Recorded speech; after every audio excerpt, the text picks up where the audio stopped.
Hello বন্ধুরা, good evening. বন্ধুরা, তোমরা কেমন আছো?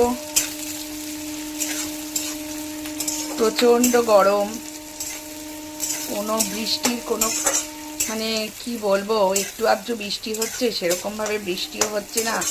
গরমে মানুষজন প্রায় সেদ্ধ হয়ে যাচ্ছে। দেখো, আমি একদম শর্টকাটে একটা জিনিস বানাচ্ছি। কড়াইয়ের মধ্যে তেল দিয়েছি, তার মধ্যে একটু পেঁয়াজ দিয়েছি, 3-4টে কাঁচা লঙ্কা ফেড়ে ফেড়ে দিয়ে দিয়েছি। এটা আমার ছেলের খুব প্রিয় একটা জিনিস, আর এটা খুব শর্টকাট বলেই করা হয়।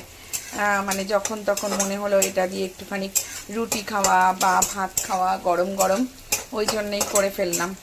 ঝটপট করে হয়ে যায়, যেটা ঝটপট করে হয় সেটা করতেও একটু রসুন কুচি দিয়ে দিলাম, এর সাথে একটুখানি নুন দিয়ে দিলাম পরিমাণ মতন। আমি 3টে ডিমের ঝুড়ি করব, সেই পরিমাণ দিলাম। একটু হলুদের গুঁড়ো দিলাম। এইবার আমি যেটা করব সেটা হচ্ছে এর মধ্যে ডিমগুলোকে ফাটিয়ে ফাটিয়ে দিয়ে দেবো।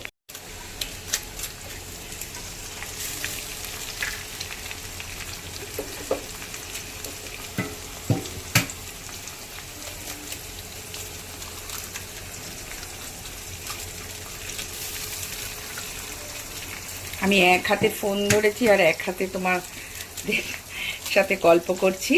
এখন স্ট্যান্ডও ব্যবহার করছি না, যার জন্য এরকম অবস্থা। এই যে এবার দিয়ে দিলাম, এবার নাড়বো। একটু তেলটা একটু বেশি করে দিলে ভালো লাগে বেশ খেতে।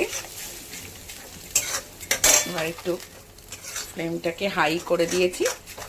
3টে ডিম, তোমরা যে যেরকম ডিম নেবে, এর সাথে কিন্তু আলু দিয়েও ঝুরি করলে ভালো লাগে। আমি ঝটাপট করে আজকে শুধু একটু ডিম পেঁয়াজ দিয়ে ফ্রাই করে নিলাম, কারণ একটু তাড়াতাড়ি আছে, সময় কম হাতে।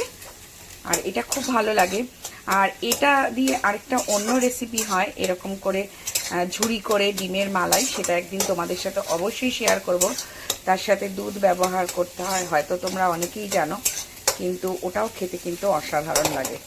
আমি একদিন ওইটা করে তোমাদেরকে দেখাবো যে খেতে কীরকম লাগে, বানিয়ে তোমরা দেখবে। আর এটা তো সবাই মোটামুটি একটা কমন খাবার, ডিমের ঝুড়ি।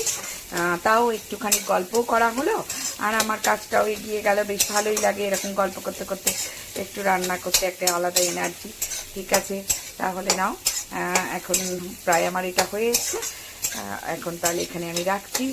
টাটা।